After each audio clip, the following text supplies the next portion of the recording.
What's the deal, y'all? JR to AR here, and we are back for another episode of For the Culture. Feels good to be back, man. Now, let's address the elephant in the room. I know my face resembles lady parts hit with a dollar piece razor. I know. It was getting a little crazy over here. I just needed a full cleanup. But that just shows you, regardless of how we looking, we come in to get the work done. Let's talk about some of these crazy stories that have happened this week over here at Petty Cash Studios. Let's get it. Let's go. Now, for today, we're actually going to start with some YouTube drama, some YouTuber beef. Bruce Drop 'em Off versus FaZe Banks. These are two of the biggest streamers on Twitch, Kick, YouTube, whatever platform that you digest these guys on. No Diddy. And recently, Bruce went on a stream yesterday dissing the whole FaZe clan. And Banks did not take it very well. Let's see what they were talking about. Fuck FaZe! Nigga, I'm so EB. Y'all niggas don't, I will still, yes, I am still honk, Mr. Crash. I don't give a fuck. Fuck everybody. Yes, everything. Nigga, I said it. I don't care. Nigga, you know what? I'm finna say it. I don't care. Nigga, I was finna say it. So that was just a piece of Bruce's multiple hour crash out. At one point, FaZe Banks called him a B word and said that he was gonna F his B before the end of tomorrow night. So I'm keeping timestamps at this point. What is like 6 o'clock? FaZe Banks has about 36 hours to smash Bruce Drop 'em Off's girl. He even sent an introductory text through X to @TrulyDana. Hey, pretty bitty. White people in the comments, please let me know how this is how the rest of you guys flirt, because this is unacceptable where I come from. Pretty bitty is insane. Bruce Drop 'em Off, this just kind of looks like hater mentality. He used to be really cool with the AMP boys like Kai Sinat, Your Rage, all them guys, and then he just started dissing everyone out of nowhere, from them, DDG, the whole nine. So he's still one of the biggest streamers in the community. He's just kind of on an island by himself, and I'm really curious to see where this goes. FaZe Banks sounded like he was about that, so I want to see what the next step in this saga. Now, in some music-related news, it has been confirmed by Lil Yachty a couple hours ago that Caribou, the female member of the Concrete Boys, has left the group. Let's see what they're saying about it right now.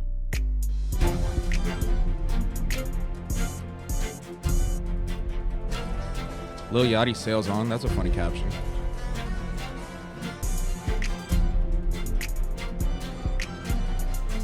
I thought I found a video with some actual audio that would give some context to all this, but instead I accidentally clicked a video with 548 views. That is some text that I could have made myself. But I'll sum everything up. Caribou, she's one of the up-and-coming female rappers in the scene. Her and Anicia were coming up at the same time, but at first Caribou really had a one-up on Anicia because she had those on-the-radar freestyles that went viral both solo and with the Concrete Boys group, Yachty and all them.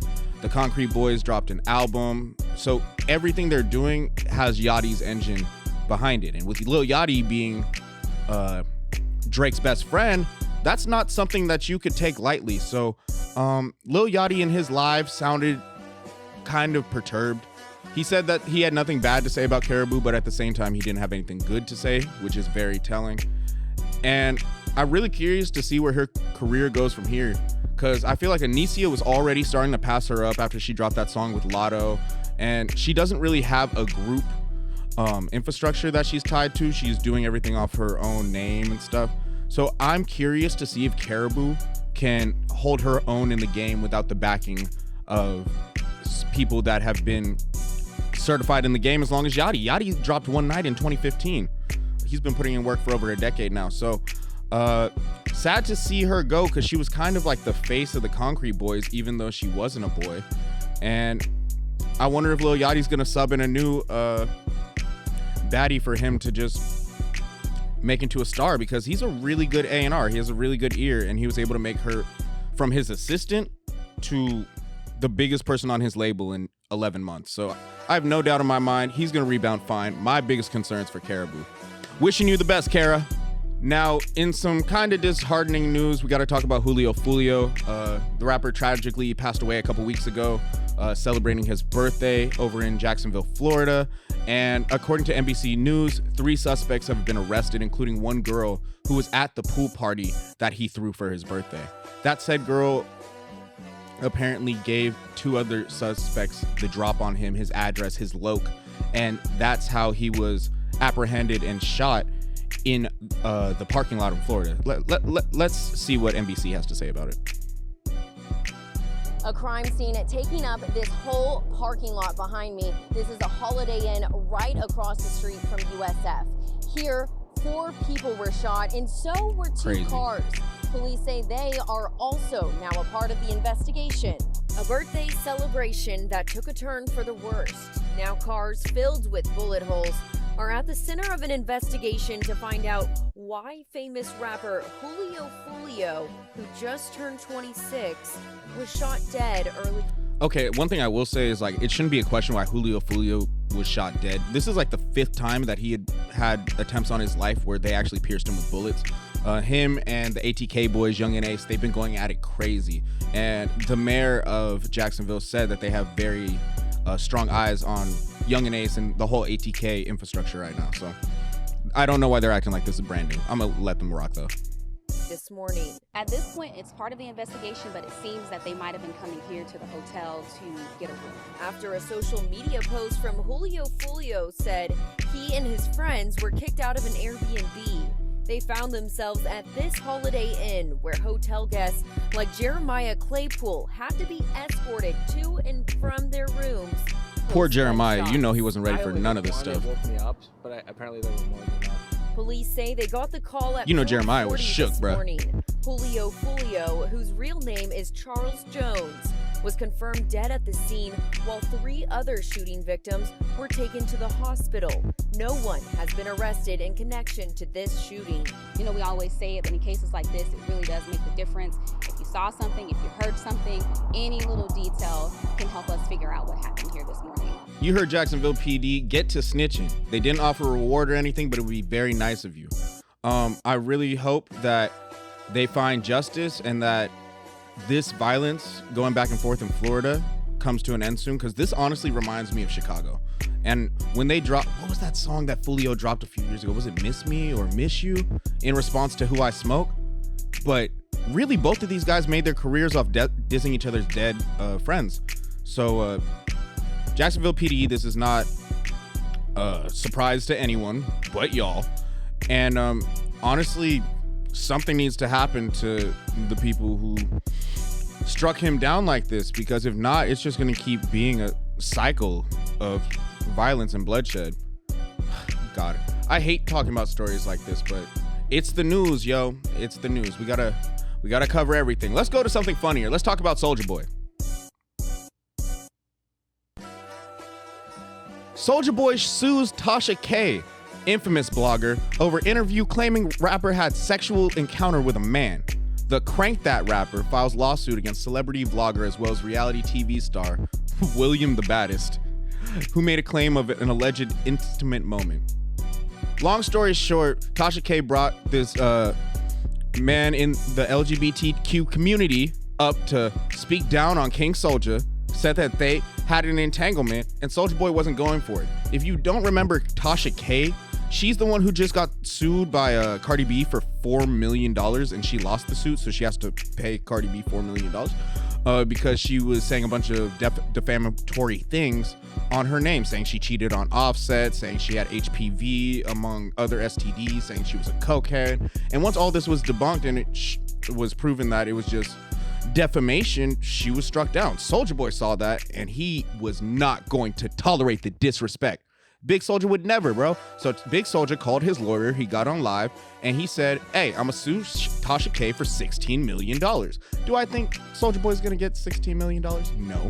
But with someone who has a prior history of defaming rappers and losing the case for, I think he's gonna leave with a little meal ticket or something. I really hope that we get justice for Soulja Boy, because he is a pillar in this rap community. He's put in 17 years in the game and he's only 33. People don't realize that. Y'all have all grown up with Soulja Boy, so we are not gonna start putting smut on his name. Like he wasn't the first ringtone half y'all had. Come on now. Now this last story isn't really a story. I just thought it was kind of funny because Aiden Ross is a goob. He had Lucky on Twitch. Lucky came to a stream, but the day before they were on Twitch, and Lucky was explaining how Aiden Ross is messing up the lean economy. Let's hear about it. I know you said you're done doing lean, but every lean man, you know they excuse to charge me for lean now? What? They be like, yo, I mean, Aiden Ross paying $12K, bro. Yo, Snaggy! Yo, bro, how does he do it? Yo, Criminal. Yo, you saying a little too much, my. Yo, What are you talking about, bro? Doing that, Aiden. You saying a little too much. Bro, my thing is, I be telling like, yeah, Young Thug in jail, so who else you gonna sell a lean to now? Like, and they be saying, Aiden, so you gotta chill out, bro. Your plugs be lying, bro. Your Yeah. plugs lying to I'm you. not even on that shit They anymore. lying to you, bro. Yeah, I'm not even on it. I'm not gonna lie. If I was the plug, I'd be bleeding Aiden Ross too. If 12K for a pint, yo, people like Aiden Ross are why it costs like 4K for a pound of ZA back in 2020, 2021 when COVID hit. It's people like Aiden Ross that are why activists got discontinued. Actually, that's Justin Bieber. That's a story for another day. It's people like Aiden Ross why when I'm in a studio, rappers are sitting here and they're like, yo, please call someone for some juice, bro.